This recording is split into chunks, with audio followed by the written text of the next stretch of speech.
एक नुआ new world order सृष्टि करने को जाऊँगी कारण यूरोपियन यूनियन धीरे धीरे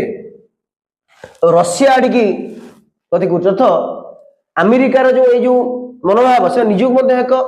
सुरत मन करना तो जदिओ नाटोर एक सदस्य यूरोपियन सदस्य डेनमार्क ग्रीनलैंड सेठारे जदि अमेरिका आक्रमण करें नाटोर अन्य सदस्य राष्ट्र मान आक्रमण करें यूरोपियन यूनियन अध्यक्ष सदस्य यूरोपियन यूनियन जो देश रही आटाक करे अमेरिका तो यूरोपियन यूनियन जो सदस्य राष्ट्र रहिले से निजर भविष्य सुरक्षा आख्या रखी से अमेरिका उपरे विश्वास आ रखुना अमेरिका राष्ट्रपति भिन्न भिन्न समय मत भिन्न भिन्न देखा मतरे कौन स्थिरता रोनी तो भविष्य आख्या रखी से धीरे धीरे रशिया मुह है जना पड़ी वर्ल्ड ऑर्डर एक न्यू वर्ल्ड ऑर्डर सृष्टि को जाऊँगी जो नाटो जो यूरोपियन यूनियन दिने अमेरिकार बहुत प्रशंसक थे से यूरोपियन यूनियन धीरे धीरे धीरे धीरे अमेरिका ठारू छाड़ी से रशिया मुह है से भविष्य को देखुं कि अमेरिका एक परमानेंट फ्रेंड नुह से एक न्यू अलाइज रे से एंट्री करने चाहते सहित रशिया चेष्टा करूँ यूरोसियन एक ऑर्गेनाइजेशन तैयारी जहाँकि यूरोप एशियार देश मिलित भाव में एक नुआ आंतर्जातिक सहयोग तैयारी कर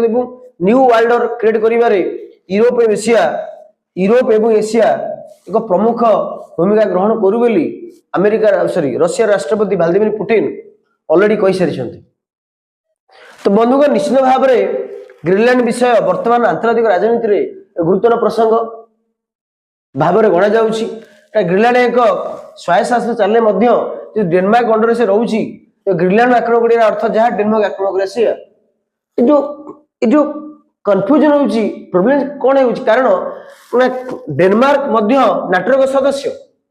एवं यूरोपियन सदस्य किंतु हेले सत्य अमेरिका सी नाटो सदस्य अच्छी कि नाटो कौन ना नॉर्थ अटलांटिक ऑर्गेनाइजेशन